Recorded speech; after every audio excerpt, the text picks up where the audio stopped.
Volvemos con el tema de la reforma tributaria.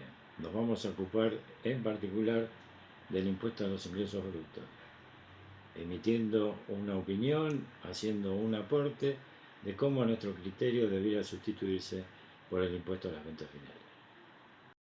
En poco tiempo más, antes que termine el año, el Poder Ejecutivo Nacional va a presentar ante el Congreso el ya nombrado proyecto de la reforma tributaria. Este proyecto, en cuanto a su contenido, todavía no ha sido explicitado, se lo mantiene en reserva, estamos atravesando un periodo eleccionario, pero sí podemos decir que tiene como contexto algunas dificultades. En primer lugar, una inelasticidad de ingresos y de egresos. No podemos aumentar los ingresos y tampoco podemos bajar los gastos. También es necesario estimular la actividad económica, así que debemos pensar en que de alguna manera esa reforma tiene como destino impulsar la actividad de nuestro país. Y siempre presente está la presión tributaria traducida en el costo argentino. Es el costo argentino que tiene dificultades para adentro, por cuanto encarece el costo de los bienes y servicios de consumo, y tiene también repercusiones hacia afuera, porque nos quita de competencia en varios mercados en cuanto a nuestros productos. Dentro de este esquema, y en particular dentro de los impuestos al consumo, digamos que el que está primero en la lista negra de los impuestos, denominados distorsivos, es el impuesto a los ingresos brutos. El cuestionamiento de impuestos distorsivos, entendemos que debiera ser pareja para todos los impuestos, porque desde la época de los economistas clásicos es que la distorsión es la consecuencia natural que tiene un mercado con la intervención que haga el Estado a través de los impuestos. De manera que nosotros no llamaremos al impuesto a los ingresos brutos distorsivo para diferenciarlo, sino que diremos que es anacrónico y arcaico. ¿Por qué? Bueno, en primer lugar porque fue reemplazado por el IVA en Europa a mediados del siglo pasado. Y también se intentó en nuestro país en el año 74, con vigencia a partir del año 75, reemplazando el impuesto a las ventas y el impuesto a las actividades lucrativas por el IVA. El Rodrigazo, a los pocos meses de su vigencia, terminó con esta reforma y apareció en el año siguiente, 1976, con el nombre que hoy lleva, Impuesto sobre los Ingresos Brutos. ¿Por qué se lo quiso separar de nuestro sistema tributario? Bueno, por todos los inconvenientes que produce y que son hoy por hoy comentados en todos los niveles, ya sea empresario, profesional, lo que tiene que ver con el comercio exterior, etc. Es decir, básicamente no se sabe cuánto del precio del producto está integrado por este impuesto. Es de difícil cálculo, no se sabe desde el momento 1 cuál es la incidencia que ha tenido en los insumos, en los servicios, en todo lo que se ha agregado de valor en la conformación de este producto. Si nosotros analizamos el proceso que básicamente los productos recorren desde la importación, la producción o manufactura, la distribución mayorista, el mercado del consumo y la exportación, ingresos brutos recorre cada una de esas etapas, incluida la de exportación. Es decir, estamos exportando impuestos con nuestros productos, con el agravante que no sabemos a ciencia cierta cuánto es el componente de este impuesto, el componente tributario. Podemos hacer simulaciones, podemos establecer más o menos cuánto es, pero en definitiva, si nosotros pudiéramos quitar del precio de exportación este impuesto, sería muy valorado por la producción nacional. El problema de su reemplazo conlleva analizar cómo mantener la recaudación provincial. ¿Por qué?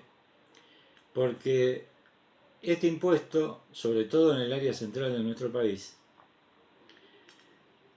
tiene una participación del 70% de la recaudación de cada una de las jurisdicciones. ¿Por qué decimos del área central de nuestro país? Porque tanto Buenos Aires como la capital federal, Entre Ríos, Santa Fe, Córdoba y Mendoza, son las que muestran una mayor complejidad económica. No son simplemente provincias que se ocupan de la producción, sino que también de la distribución, y tienen un complejo de servicios y productos minoristas, en el comercio minorista, que las destacan de las del norte y de las del sur.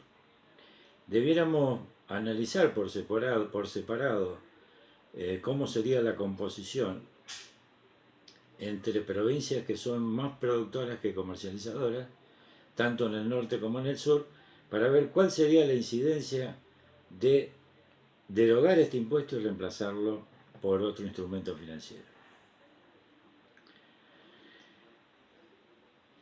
Este 70% del total de la recaudación provincial, según algunos especialistas han comentado sobre el tema, que alcanza aproximadamente para todo el país de 6 puntos del Producto Bruto Interno. Así que es un componente en relación a los ingresos muy importante, para lo cual esta reforma debiera dar una respuesta. Para lo cual se propone su reemplazo por un IVA provincial.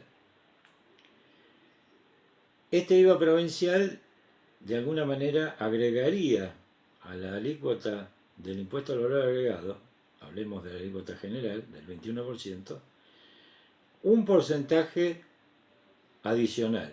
Supongamos que fuera de 2 puntos.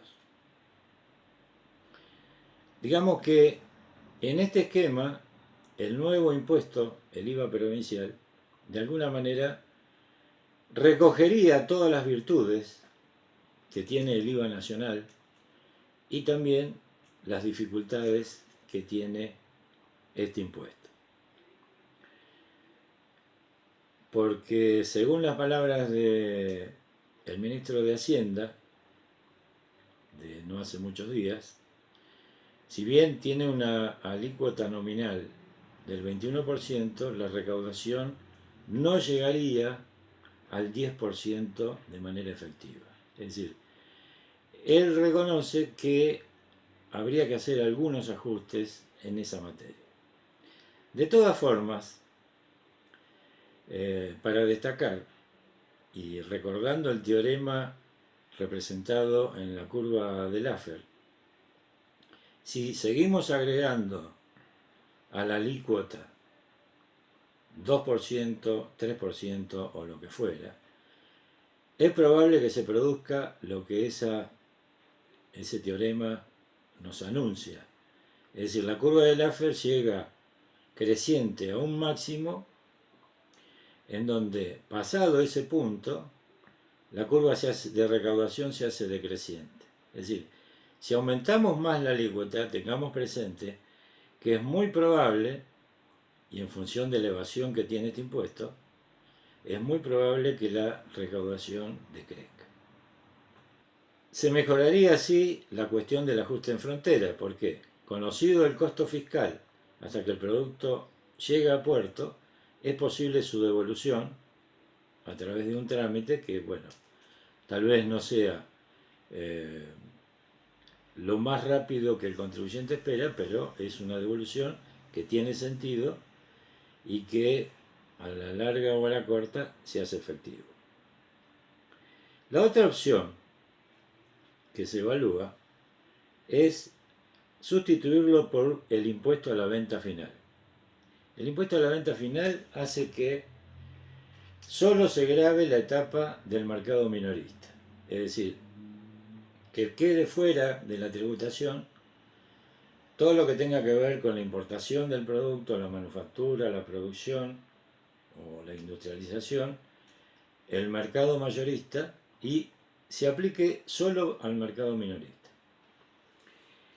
En este sentido, nosotros sabemos, y sobre todo en las provincias centrales, que entre el 70 y el 80% de la facturación minorista está concentrada en el supermercadismo. Es decir, pocos contribuyentes, muy pocos contribuyentes y de gran facturación. Si nosotros vemos que entre el 30 y el 20% restante queda para el resto de los contribuyentes, nos daríamos cuenta de que la administración tributaria provincial, de la que estemos hablando, quedaría reducida en la misma proporción, puesto que el costo de recaudación por operación bajaría dramáticamente. Entonces, es probable que la estrategia de recaudación cambie, va a estar focalizado en pocos contribuyentes, sobre todo los que representan entre el 70 y el 80% de la base imponible local, y haya que hacer algo por el 20 o 30% restante, que a través de mecanismos de retenciones y percepciones sobre proveedores, para no hablar de bancos como está complicado hoy el tema, sobre proveedores, es probable que el tema siga siendo controlado con una pequeña administración tributaria. De todas formas, no solo va a implicar tal vez mayor eficiencia en la recaudación que respecto del IVA provincial, va a implicar un decremento del gasto público, porque va a haber una serie de esferas de la administración que ya no van a tener sentido. Todo lo que hace al control y administración tributaria va a estar focalizado en este cupo reducido de contribuyentes. Si a esto le quitamos la incidencia de los sistemas de recaudación, es decir, de retención y percepción, que hoy realmente son un agobio, si a esto le quitamos la administración del convenio multilateral con todo lo que tiene que ver con él, es decir, comisión arbitral, comisión plenaria, etcétera, etcétera, es muy probable que a la vez de que estamos cambiando de impuesto, estamos disminuyendo el gasto público, porque serían áreas que se reducen notablemente. En otro enfoque económico, lo que tiene para aportar la sustitución de ingresos brutos por ejemplo, este impuesto a la venta final, es que se elimina la cuestión de la integración vertical de las empresas. El impuesto a los ingresos brutos estaba favoreciendo o estimulando de alguna manera ese tipo de integración, debido a que de lo contrario se seguiría acumulando más impuestos dentro de la misma organización. En este caso, la desaparición de ingresos brutos traería aparejado un estímulo a la integración horizontal, es decir, a la especialidad, hacia la especialidad empresaria. Un párrafo aparte es la cuestión de la producción. La producción como la distribución quedarían al margen de este nuevo impuesto. Y también tendría en cada uno de ellos un estímulo en la operación económica. ¿Por qué? Porque la producción podría libremente sacar sus productos a la exportación sin el ajuste en frontera del IVA y sin la carga tributaria de ingresos brutos. Por lo menos, en el caso de las jurisdicciones que hemos visto, esto debe superar el 4 4% en promedio de tasa nominal, lo que podría llegar a significar en algunos casos una superposición de unos 10 puntos de tasa. Y en el caso de la distribución, en donde se manejan volúmenes muy grandes con rentabilidades chicas, dado que es un intermediario, haría descomprimir la actividad en cuanto a un incremento en la tasa de rentabilidad que haría más ágil el comercio mayorista. Obviamente, la carga está situada sobre el comercio minorista, el consumidor tiene que hacerse cargo de este impuesto, y la razón de la tasa debiera ser el de cerrar la recaudación tributaria actual para cada una de las jurisdicciones. Es decir, si la recaudación actual es 100, la tasa debiera producir la misma recaudación para no dejar de financiar los fiscos locales. Esperemos haber ilustrado acerca de la naturaleza del problema y de las posibilidades que tenemos para el reemplazo de este impuesto. Esperemos conseguirlo esta vez. De todas maneras vamos a seguir, porque falta tiempo todavía hasta fin de año, donde se presente lo que será la reforma tributaria a discutir, para compartir nuevas opiniones en esta materia.